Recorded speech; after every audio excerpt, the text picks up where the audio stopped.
my daughter is in the video, my Thi Nguyen. I'm Dr. Barbara Schmidt, and I'm a plant biologist. So normally when I stand in front of people, I'm giving lectures on photosynthesis or the shikimic acid pathway. So writing a speech down on paper, this is not my gig. But today I'm here as Mrs. Nguyen, as sometimes people call me. And my daughter, who also goes by the name Gianna, is here today with me, along with my husband, Dan. And I'm going to share a few stories with you about our sponsor kids from Vietnam and also some of the challenges that we faced as a biracial family. Recently, my friend said I live in two worlds, a white world and a Vietnamese world. Dan and I started out in the white world. We grew up right here in Bucks County in white working class families. We each had Korean American friends that were adopted through PSBI. And my uncle had married a Filipino woman, but otherwise our childhood lives are pretty much lily white. We didn't have any idea about racism or discrimination. Our families didn't talk about it because none of us experienced it. But all of this changed when we adopted our daughter through PSBI in 2008. My Thi Nguyen was 2 years old, born and abandoned in a hospital in Hanoi, Vietnam. She was taken by car to live at an orphanage located inside an old French colonial forced labor prison in the Ba Vi Mountains. It was an hour-and-a-half ride of bumpy, half-flooded roads that weaved through small villages and cattle grazing land. She lived there with about 40 other kids, including an older boy named Viet, who would later become our PSBI sponsor son. Many of these children were HIV positive or orphaned by HIV. They were considered unadoptable with no prospects in life. At the time, the local community even prevented them from attending public school because they were afraid that their own kids would become infected. On that hot and sticky October day in 2008, I remember feeling tremendous guilt for taking one child and leaving 40 others to languish in that prison orphanage.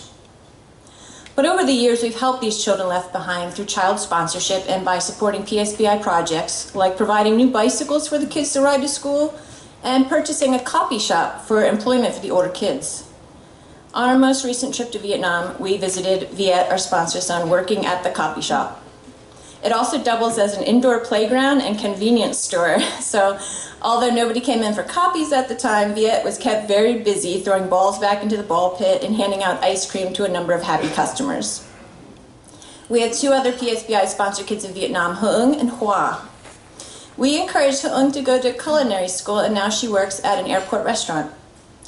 On one of our Vietnam trips, we visited the Central Highlands together and went to some caves. Like a sister, Hoong taught Gianna all about Vietnamese culture and introduced her to new foods and phrases. Hoa has just finished her freshman year at Hanoi University. This is a tremendous honor and accomplishment considering the developmental disadvantages she and other orphans face. You can definitely see the difference that PSBI sponsorship has made in all the sponsor kids' lives. And I can see a positive influence on Gianna's life. It keeps her close to her birth culture, and most importantly, it gives her an extended Vietnamese family. At the end of our Vietnam trips, we say goodbye to our sponsor kids and board that long flight back to New Jersey, filled with Asian American and biracial families just like us. The plane takes me back to my largely white world. In this world, my friends do not share my enthusiasm or commitment to these children. A friend once said, "A child with HIV is already so damaged. Why would you want a child like that?" Pearl Buck said, "The test of a civilization is in the way that it cares for its helpless members."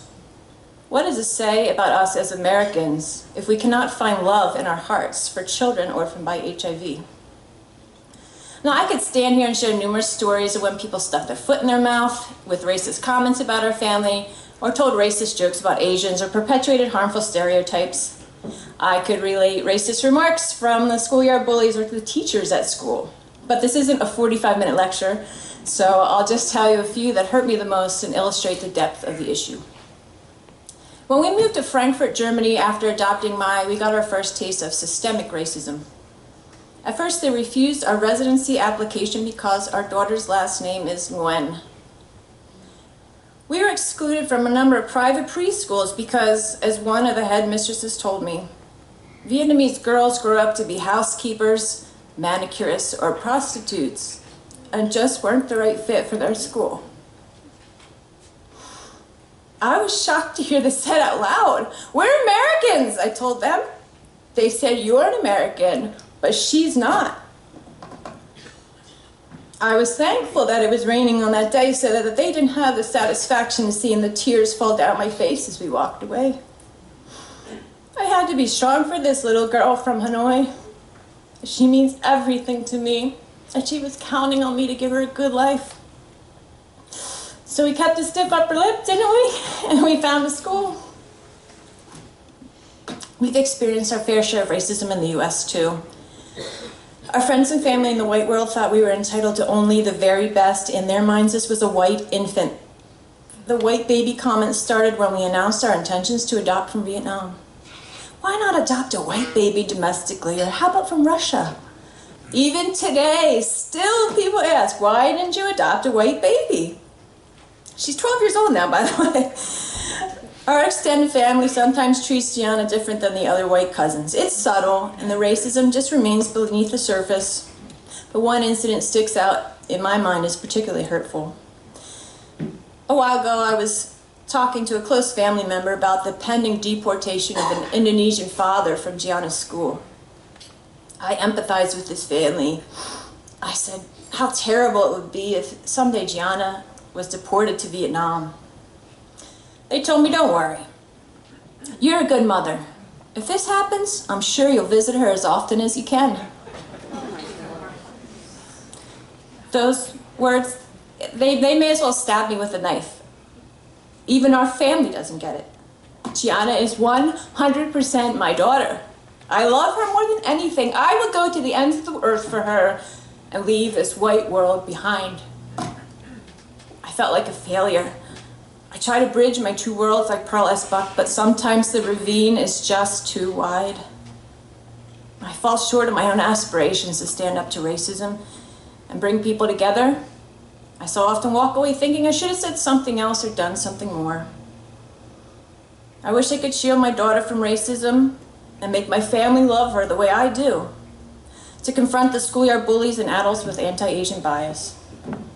In my daughter's middle school, nearly 50% of the students belong to a racial minority, but almost all the teachers are white. The Asian kids hang out together for shared cultural reasons, but also because the other kids say things like, "Go back to that dirty little country on the other side of the world where you came from." They tease them about the food they eat, their Asian names, their height, their eyes, and so on. Together, the Asian students have a refuge to be themselves without judgment based on racial stereotypes. They're stronger if they navigate these waters together. I'm just an ordinary person telling you our family's experiences bridging two worlds. You don't need to be a superhero with superpowers to do this. Small actions can inspire others. Sure, the world needs women like Pearl Buck, the big bridge builders. But it also needs small bridge builders, like my uncles who spent years working with Vietnamese refugees during the war. And my Filipino Aunt Isa, who made us fried rice and just spent time with us when we were kids. And these people like my Korean American friend Candace, who showed me from a young age how wonderfully normal a family formed through adoption could be. It needs child sponsors to let the children left behind know that they matter. So thank you to all the big bridge builders and the small bridge builders in the audience today. You help make PSBI programs possible, like the Welcome Workplace, the Global High School Leadership Program, Child Sponsorship, and the new Pearl Buck Taking Action Tour. These programs keep Pearl Buck's vision alive, that we all get to know each other under our skin. And finally, thank you to Pearl S. Buck. Without you, I wouldn't have the gift of my daughter.